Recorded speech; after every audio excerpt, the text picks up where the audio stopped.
Punong tindahan ba ang pangarap mo, sisi, na kahit maliit pero naman ang paninda siksik liglig umaapaw? Syempre lahat yan ang pangarap nating mga may tindahan. At syempre yan ang isishare ni Titintin kung paano ko napapanatiling puno ang itsura ng aking maliit na tindahan. Pero bago ako mag-umpisa, sisi, baka pwede namang palambing, pindutin mo ng subscribe button na yan at tayo nang chismisan. Magandang araw mga kasari, ako si Ate Tintin. Siyempre magbabahagi ako sa inyo ng aking personal na experience. Pauna lang, hindi po ako magaling magpayo-payo, pero yung aking isi-share sa inyo ay base yan sa naging experience ko. Sana makakuha kayo ng kaunting idea, lalo na sa mga gustong mag-umpisa ng ganitong tindahan na kahit maliit ang kanilang pampuhunan, na kahit maliit ang pwesto ng kanilang magiging tindahan, ha mga kasari. Sana kahit papano magkaroon ka ng kaunting idea sa aking isi-share sa inyo mga kasari. So eto na, nung nag-umpisa ako ng aking tindahan ay nasa 20,000 pesos lang talaga yung aking naging puhunan. So yung tindahan ko na ito ay hindi pa ganyan ang itsura niya, sobrang alog-alog, sobrang kakaunti yung paninda, yung mga kape ko na yan ay hindi pa ganyan ang itsura, wala pa akong maraming paninda, tapos yung mga gamot ay kukunti lang talaga, mga 2-3 piraso. So ganon, wala pa ako masyadong soft drinks, yung aking mantika, ilang pirasong bote lang. Tapos uso naman yung mga pouch na yan na toyo, suka. So ilang piraso lang siya.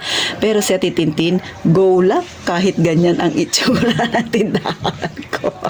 Ay bakit? Siyempre, nandoon yung pagpupursigi ko na mapalago yung aking tindahan. Nandoon yung pagpupursigi ko na manatiling nakatayo ang aking negosyo. At saka ayaw ko nang bumalik sa pagiging empleyado kasi napapagod na ako, na utos-utusan na ako.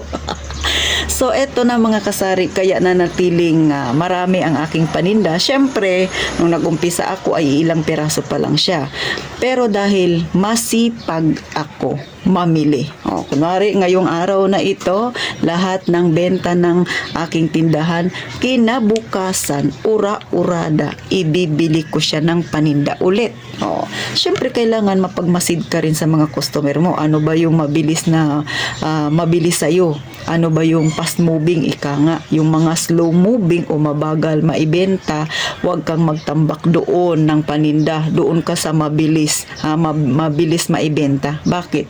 Kasi mas mapapaikot mo kaagad ang iyong pera. Ganon ang naging style ni Ate Tintin, hindi tayo doon sa kaagad na na marami kaagad, kasi maraming promo ito, Ate Tin, kaya itong bibilin ko. Paano? Slow moving naman yan. So useless lang yung pagtatambak mo niya ng item na yan, kasi nga hindi naman siya ganun kabenta, at saka may stock lang yung pera mo. So doon ka sa mabilis mabenta. Pangalawa na dapat ugali mo ay, bukod sa masipag ka, ay masinop ka. So ako, mga ilang buwan muna na hinayaan ko yung pera ko na paikutin ko ng paikutin. Never mo na akong nagbawas dyan. Kasi nga, pagka binawasan mo kaagad yung iyong tindahan, pagka inasa mo kaagad lahat dyan yung iyong mga gastusin, ay hindi pa umuusbong ng husto ang iyong tindahan, palubog na.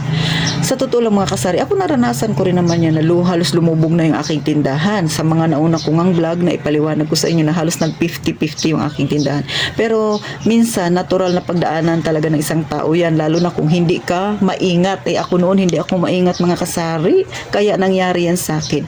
Pero naging aral yun. Kahit papano, nakatayo namang muli yung aking tindahan, nakagawa ko ng paraan para kahit papano, muli kong maiangat yung aking tindahan. So, eto na yung naging resulta. So, marami ng paninda si Ate Tintin.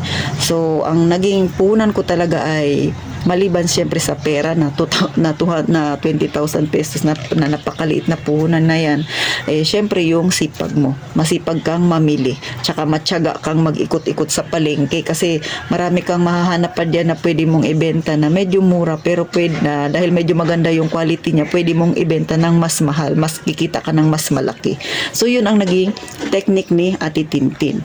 So ano pa ba mga kasari? So ang style ko, kapag may bumili sa akin na customer, kunwari yung aking noodles, nabilhan ako ng 5. So kinabukasan bibili ako ng 8. O, pag nabentahan ako sa dilata ko, kunwari sardinas, nabentahan ako ng 3, bukas bibili ako 5. So, ganun ang mga style na titintin. Nagdadagdag ako paunti-unti ng paninda doon sa fast moving. So, yung slow moving, nagbabawas naman ako doon ng puhunan at dinadagdag ko doon sa paninda ko na fast moving. So, dapat marunong ka rin sa technique na yan na mga kasari. At saka, syempre, kailangan mapagmasid ka sa customer mo. Ano ba yung gusto nilang bilhin sa tindahan mo? At hindi lang yan basta na maging mapagmasid ka. Dapat nag-iisip ka rin ng mga pwede mong ibenta pa sa iyong tindahan. So ako ganun mga kasari. Ngayon nga sa totoo lang itong tindahan ko, dahil nga mga nakaraang buwan hanggang ngayon ay medyo matumal pa. Pero kahit papano ngayon ay medyo nag-okay na siya, na paumpisa na siyang bumabalik sa dati. Nagluto ako ng sopas at saka bihon. So ngayon, medyo nakaipon-ipon ako ng paunti-unti na tinubo doon sa aking pinagluluto-luto na yun mga kasari. So nakakatulong siya, nakakadagdag siya sa benta. Tapos yung mga naging tubo ko, nililista ko lang siya. Ang ginagawa ko, dinadagdag ko pa rin siya sa aking tindahan. So tulungan sila. O hindi ko siya kinukuha para maging kunwari tumubo na ako doon o kumita na ako doon sa aking mga pansit na yan na pinagluluto sa sopas na yun. Hindi ko siya kinukuha. Nilalagay ko pa rin siya sa tindahan. Dagdag tulong pa rin yun mga kasari. Para dumami ng dumami yung aking paninda. Ganon ang ginagawa ni Titintin. Kasi yung mga nakikita nyo na yan, puno na yung tindahan ko. Pero hindi pa ako kumbinsido. Gusto ko pang mas dumami pa yung aking paninda. Dahil naniniwala ako na kahit maliit ang pwesto, na kahit maliit ang space ng tindahan mo, pero pag puno ka, pag kumpleto ka, kahit papano, lalaki ang iyong benta. Sisi, ha? Yan ang aking, syempre, pinaniniwalaan. Maliban pa dyan, Sisi, syempre, marami kang nakikita na pwede mong idagdag sa iyong tindahan. Katulad ako, nagdadagdag ako ng mga gulay-gulay. So, meron din ako sa tindahan yan. Pero yung mga unang pagtitinda ko, naglagay ako. Kaya lang hindi siya ganun kabenta. So, ngayon, nakastick ako doon sa patatas na lang yung binibenta ko. Kasi nga yung mga gulay-gulay, mga dahon-dahon noon, medyo lugi. So, ganun ang ginagawa na Titintin. Nagtatry ako ng mga panindang pwede kong ibenta. Pero pag sa tingin ko medyo nalulugi ako, ay tinitigil ko. Pero ngayon, sa totoo lang, lahat naman ng pinapasok ko ay okay naman. Simula doon sa tinapay na gumawa ako ng sarili kong palamang peanut butter. Ngayon ay may egg sandwich ako. At natutuwa ako mga kasari kasi dumami na yung aking mga customer sa mga tinapay ko na yan may palaman. At syempre, pandagdag benta yan. At saka, pagka medyo malakas yung mga yan, mga kasari, nakakadagdag din sa tindahan natin na bumili pa tayo ng iba pang mga item. Kaya minsan yung pagtitindahan, hindi ka lang nakapokus dun sa mga dilata, mga kape na yan, mga noodles na yan. Hindi ka lang doon nakapokus, kundi maghanap ka rin ng iba pang mga paninda na pwede mong ibenta. So si Ate Tintin nga, sari-sari store yung aking tindahan, pero may benta akong siomay. May tenda akong tinapay na may palaman, peanut at saka egg sandwich. May benta ako na sopas, may benta ako na pansit bihon dyan sa harapan ng tindahan ko.